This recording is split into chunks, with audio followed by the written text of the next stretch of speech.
Hello, twins.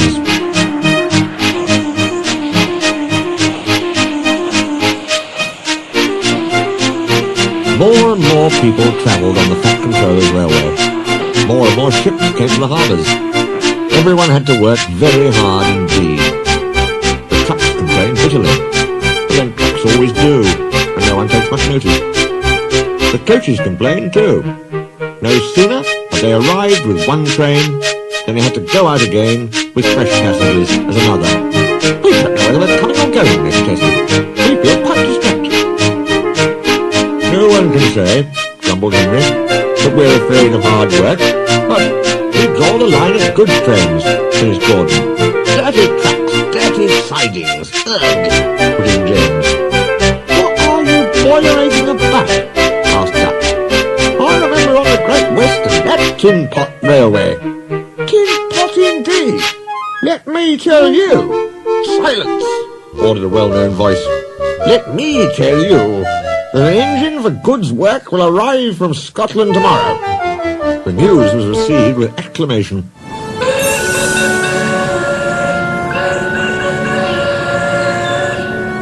The Fat Controller stared. Did you say 2 engines, Inspector? Yes, sir. Then send the other back at once. Certainly, sir. But which? The Fat Controller stared again. Engines have numbers, Inspector, explained patiently. We bought number 57646. Send the other one back. Quite so, sir. But there is a difficulty. What do you mean? The 2 engines are exactly alike, sir. Trains is hard work! They say they lost them on the way. The Fat Controller seized his hat. We'll soon settle that nonsense, he said grimly. The 2 engines greeted each other. I hear you've lost your numbers, he said. How did that happen? The mourner slightly slipped it off, sir. There it is. The engines spoke in chorus. I know. Accidentally, on purpose. The twins looked pained. So, you would maybe think lost them on purpose. I'm not so sure, said the Fat Controller. Hurry, which of you? Just what you can find. He turned away, seeing the difficulty was there. This one round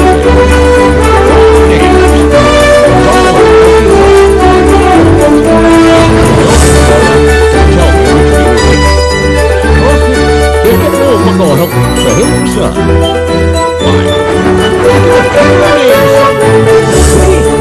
We only give ourselves names when we lost our numbers. One of you, said the Fat Controller, is playing truant. I shall find him out and send him home. Inspector, he ordered, give these engines numbers and set them to work. He walked sternly away.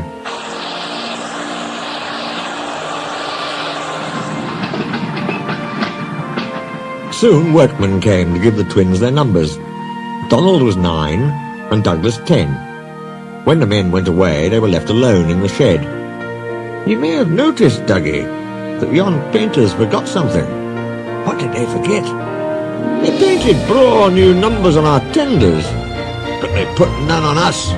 Donald winked broadly at his twin. You mean, grinned Douglas, that we can... Just that, chuckled Donald. Who'd you wished? Here's the Inspector. Now 9 and 10, smiled the Inspector. Here's Duck. He'll show you round before you start work. The twins enjoyed themselves, and were soon friends with Duck. They didn't mind what they did. They tackled goods trains and coaches easily.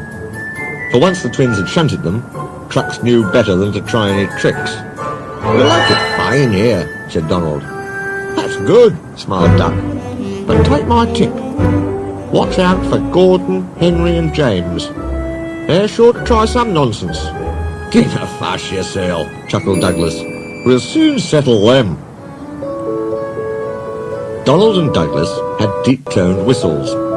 They sound like buses, said Gordon. Or ships, sniggered Henry. Tugboat Annie, laughed Gordon. Ha ha ha. Donald and Douglas cruised quietly up, one on each side. "You wouldn't be making fun of us, would you now?" asked Donald. Gordon and Henry jumped. They glanced nervously from side to side. "No," said Gordon. "No, certainly not," said Henry. "That's fine," said Douglas. "You just mind the both of you, and keep it that way." That was the way Gordon and Henry kept it. Every day, punctually at 3:30, Gordon steams in with the express. It is called the Wild Nor'Wester, and is full of people from England, Wales and Scotland. There is also a special coach for passengers travelling to places on Thomas's branch line. When the other coaches are taken away empty, engines have to remember to shunt the special coach to the bay platform. It doesn't wait there long. Thomas, with Annie and Clarabelle, comes hurrying from the junction to fetch it. Thomas is very proud of his special coach. One afternoon, Douglas helped Duck in the yard, while Donald waited to take a goods train to the other end of the line. As Duck was busy arranging Donald's trucks, Douglas offered to take away Gordon's coaches. Douglas is enjoying himself when an awful thought struck him. "I hope the fat controller doesn't find out I shouldn't be here. Couldn't abide going back." He worried so much over this, he forgot about Thomas's special coach. He pushed it with the others into the carriage siding, then ambled along to join Donald at the water column. As he went, Thomas scampered by, whistling cheerfully. Soon Thomas came fussing. "Where's my coach?" "Coach?" asked Donald. "What coach?" "My special coach that Gordon brings for me. It's gone. I must find it." He bustled away. "Lost sake," said Douglas. "I'm on a stowed the special coach with the others." "You see that?" exclaimed Donald's driver. A mob of angry passengers erupted from the siding. "They're complaining to the fat controller. He'll be coming here next." "Now listen," said Douglas's driver. "We'll change tenders. Then I'll wire with ye, Donald, and take yon goods. Dinna fash about us. Quick now, do as I say." The fat controller and 3 passengers walked towards them. But Donald, with Douglas's tender, number 10, was out and away with the goods before they came near. Douglas and his driver waited with innocent expressions. "Ah," said the fat controller, "number 9. And why have you not taken the goods?" "My tender is awa, sir." The driver showed him the tender, still uncoupled. "I see. Some defect, no doubt. Tell me, why did number 10 leave so quickly?" "Maybe, sir," put in Douglas, "he saw you coming and thought he was late." "Ah," said the fat controller. He turned to the passengers. "Here, gentlemen, are the facts. Number 10 has been shunting the yard. Your coach disappeared. We investigate. Number 10 disappears too. You can draw your conclusions. Please accept my apologies. The matter will be investigated. Good afternoon, gentlemen." The fat controller watched them till they climbed the station ramp. His shoulders twitched. He wiped his eyes. Douglas wondered if he was crying. He wasn't. He swung round suddenly. "Douglas," he rapped, "why are you masquerading with Donald's tender?"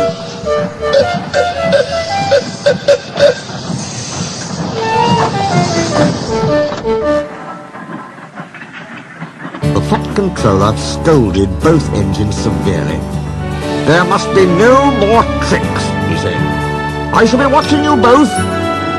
I have to decide which of you is to stay." He strode away. The twins looked glum. Neither wanted to stay without the other. They said so. "Then what's to do?" wondered Douglas. "Och," said Donald, "each mun be as good as the other. Then he'll have to keep us both." Their plan was good, but they'd reckoned without a spiteful brake van. The van had taken a dislike to Douglas. Things always went wrong when he had to take it out. Then his trains were late, and he was blamed. Douglas began to worry. "You're a muckle nuisance," said Donald one day. "It's to leave ye behind I'd be wanting." "You can't," said the van. "I'm essential." "Och, aye!" Donald burst out. "You're nothing but a screeching, and a noise when all's said and done. Spike Dougie, would you? Take that!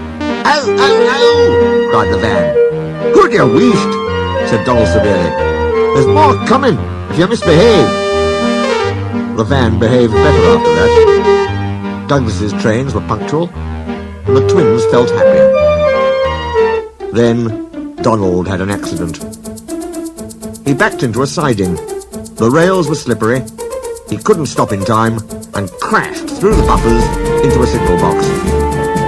One moment, the signalman was standing on the stairs. The next, he was sitting on the coal in Donald's tender. He was most annoyed. "You clumsy great engine," he stormed. "Now you must stay there. You've jammed my points. It serves you right for spoiling my nice new signal box." The Fat Controller was cross too. "I am disappointed, Donald," he said. "I did not expect such clumsiness from you. I have decided to send Douglas back and keep you." "I'm sorry, sir." But Donald didn't say what he was sorry for. We know, don't we? "I should think so too," went on the Fat Controller indignantly. "You have upset my arrangements. This is most inconvenient. Now James will have to help with the goods work, while you have your tender mended. James won't like that." The Fat Controller was right. James grumbled dreadfully. "Anyone would think," said Douglas, "that Donald had his accident on purpose. I heard tell," he went on, "about an engine and some tar wagons." Gordon and Henry chuckled. "Shut up," said James. "It's not funny." Well, said Douglas innocently. "Surely, James, it wasn't he? You didn't say." James didn't say. He was sulky next morning and wouldn't steam properly. When at last he did start, he bumped the trucks hard. "He's cross," sniggered the spiteful brake van. "We'll try to make him crosser still." "Hold back," whispered the van to the trucks. "Hold back," giggled the trucks to each other. James did his best, but he was exhausted when they reached Edward Station. Luckily, Douglas was there. "Help me up the hill, please," panted James. "These trucks are playing tricks." "We'll show 'em," said Douglas grimly. Come on, puffed James crossly. Get moving, you, puffed Douglas from behind. Slowly but surely, the snorting engines forced the unwilling trucks up the hill. But James was losing steam. "I can't do it! I can't do it!" he panted.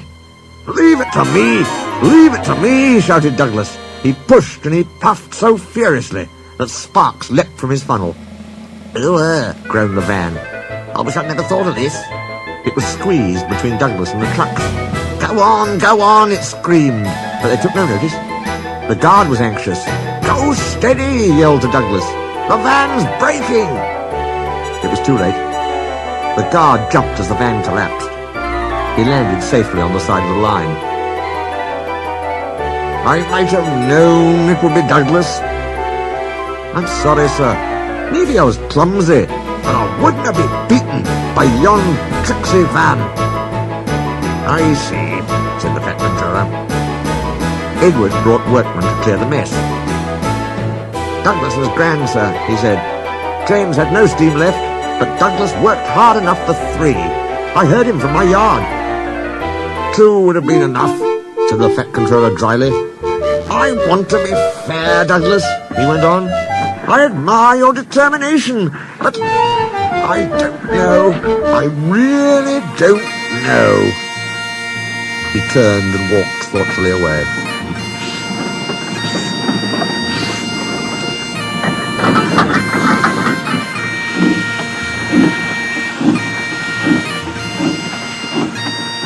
"He'll send us a war for sure, Donald." "I'm thinking you're right there, Dougie. The luck's aye been against us. An engine dunna ken what to do for the best." Snow came early that year. It was heavier than usual. It stayed, too, and choked the lines. Most engines hate snow. Donald and Douglas were used to it. They knew what to do. Their drivers spoke to the inspector, and they were soon coupled back to back with a van between their tenders. Then, each with a snowplough on their fronts, they set to work. They puffed busily backwards and forwards, patrolling the line. Generally, the snow slipped away easily, but sometimes they found deeper drifts. Then they would charge them again and again, snorting, slipping, puffing, panting, till they had forced their way through. Presently they came to a drift which was larger than most. They charged it, and were backing for another try. There was a feeble whistle. People waved and shouted. "Lost sakes, Donald! It's Henry! Dinna fash yourself, Henry! Ride away! We'll have you out!"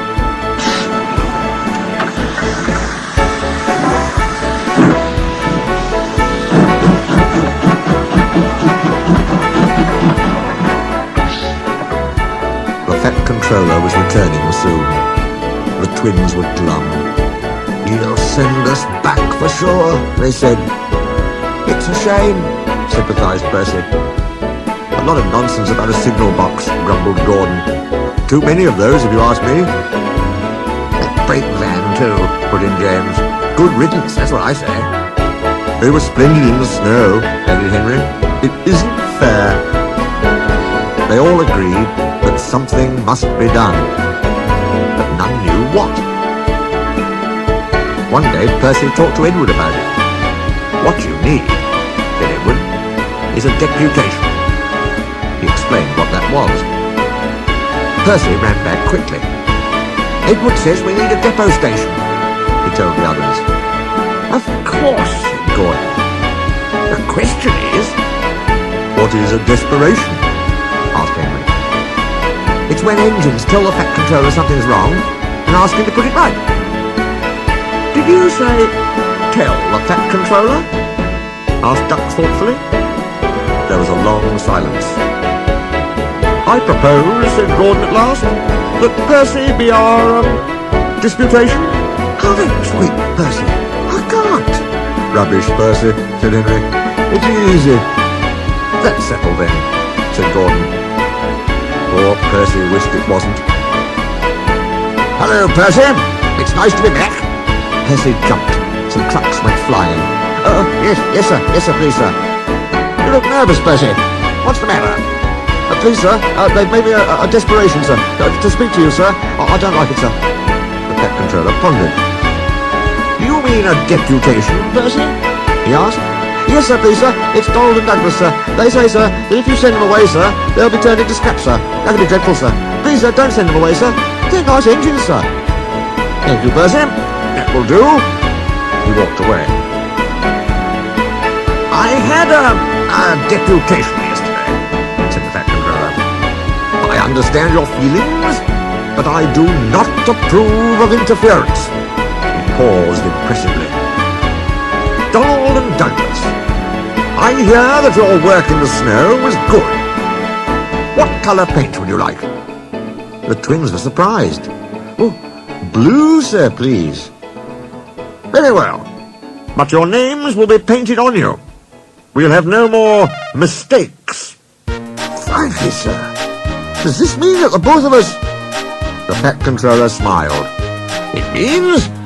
But the rest of his speech was drowned in a delighted chorus of cheers and whistles